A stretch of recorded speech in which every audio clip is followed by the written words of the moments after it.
At the edge of the Abu ad-Duhur Air Force Base, fighters gather for evening prayers.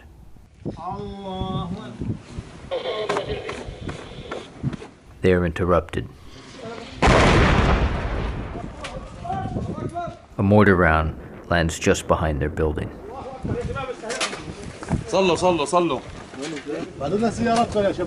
The men are calm.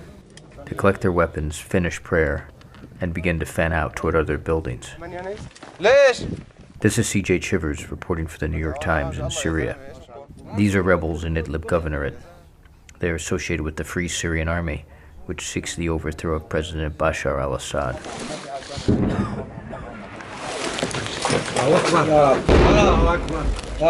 A year and a half since their uprising began, close calls like these are the battlefield's routine.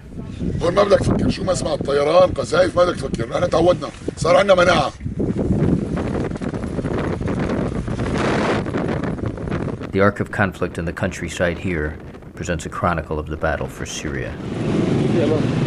As violence escalated last year, the rebels took up arms.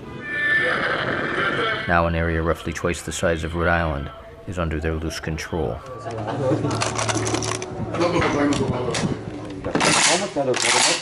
Their position is not strong. They remain under-equipped and outgunned. Shelling from army outposts kills civilians and forces families to flee. Fighters root out suspected informants, even as they fend off threats from the air and the ground by any means. عبارة عن جرة غاز منزلية نستخدمها لتفجير الدبابات منشيل محل الساعة هدول بعد ما نعبيه السمان تي 72 قادر على شيل أنا هاي درع كمان غبي من حاجز الجيش. Abu Azab is the commander of the Voices of the Right Brigade. With little outside support, the fighters' arsenals are often small, made up mostly from weapons taken from defeated government soldiers. The revolutionaries in Idlib are defected soldiers and local men, school teachers and construction laborers, beside doctors and a pharmacist. In some areas, food supplies are lean. Water comes only from wells. Much is unpredictable. In many places, the two sides move on the same roads. Driving to a nearby town, a rebel column abruptly halts. At the intersection just ahead, a group of Shabiha, from a militia loyal to the government, passes by.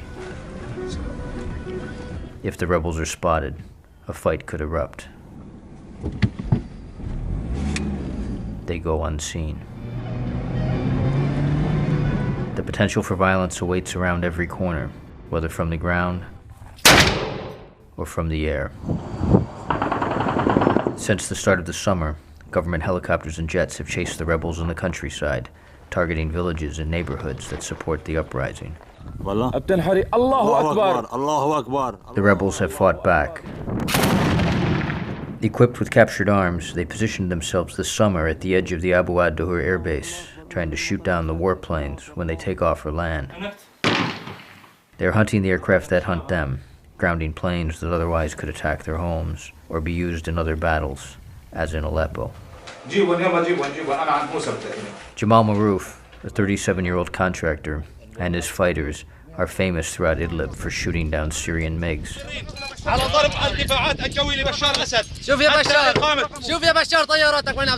Under Mr. Maroof's command, the rebels have turned this airfield into a besieged outpost from which airplanes no longer fly.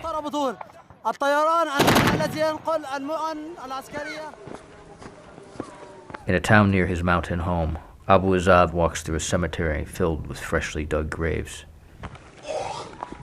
هون متجهز القبر قبل ما نموت. نحن عم نحفر قبورتنا في ايدنا، يعني عرفانين ما راح يضل ولا واحد منا نحن. Later he will return to the airfield, where he will face more violence. He knows the cost. Many more Syrians will die before the last fight ends. His own nephew is buried here. بس بهذا الخندق هون بنرجع بنحفر غيره بنجهزه لا يعبوا هيك بالتسلسل لما يضل ولا واحد منا. المهم ما نركع وما نستسلم.